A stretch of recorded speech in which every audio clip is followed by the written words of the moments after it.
Greetings, I'm Chef Eric Crowley, owner of the Culinary Classroom in West Los Angeles, and a great dessert for your Valentine coming up is our vanilla cupcakes. Ready? Let's get started.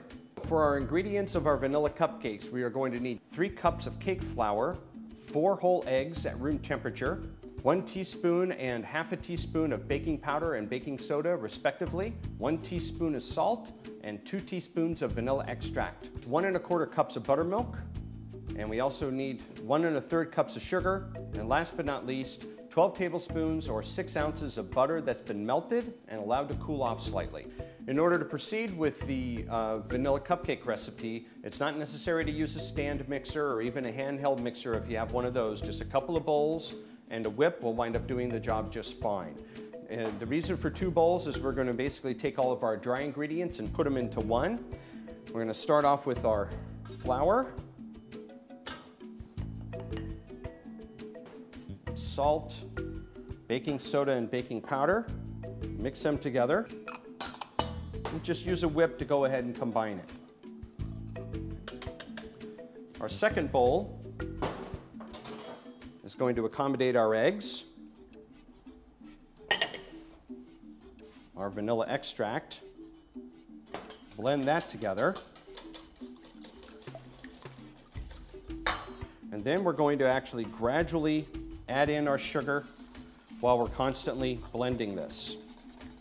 The reason why I like to add it in gradually is because the sugar can only absorb or be absorbed by the eggs at a certain rate. And if you dump it all in, you may run the risk of it lumping. So just go ahead and gradually pour it in. Give it a good stir.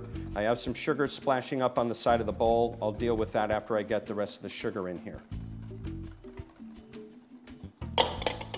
That all mixed together. And then last but not least, after I get this really well blended, our buttermilk and our melted butter. Really important that the butter not be just melted. It'll actually be too hot and it'll start to cook the eggs.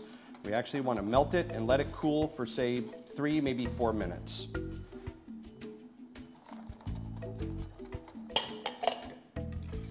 Our next step is to basically take our wet ingredients and mix them in with our dry ingredients. This is what bakers commonly refer to as a straight mixing method.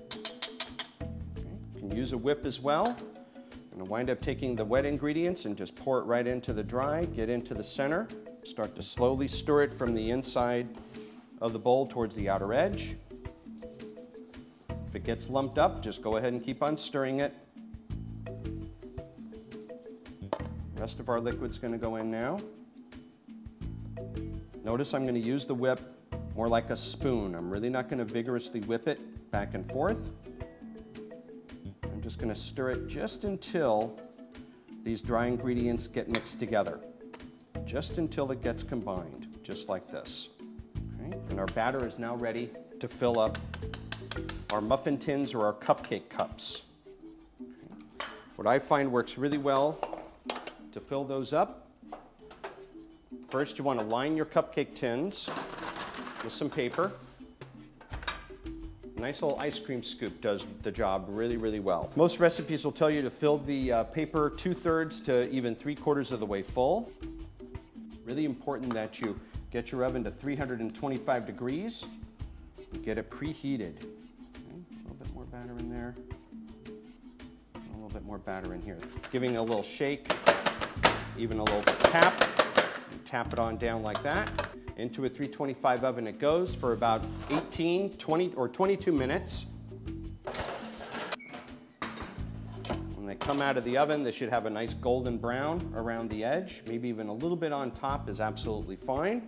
And we're going to go ahead and do a little cake tester test, either with a toothpick or with a sandwich pick like this. You could even use a skewer. Maybe just a couple of crumbs sticking to it. That's absolutely fine. If the toothpick comes out and it's got a really thick batter still sticking to it, the cupcakes need to bake for 2, maybe even 4 minutes longer. Our cupcake has come out of the oven and is cooled off, and we're ready to frost it with our vanilla buttercream frosting. I'm going to take the cupcake itself and put it onto something like this upside down ramekin. You can use a pot or a bowl or something like that. And I'm going to start off right in the center of the cupcake, holding the tip at about a 45-degree angle, And I'm going to come on out to the edge of the cupcake and pipe a nice slow arc to the end here. A nice little heart shape. And I can follow that up with a little heart-shaped candy. That's one way to decorate your cupcake for Valentine's Day. Thanks for watching. Be sure to click other links on the site to find other recipes. Also be sure to subscribe so you can see other treats that I'll be baking. If you can't find something that interests you, go ahead and send an email to requests@Mahalodotcom. See you soon!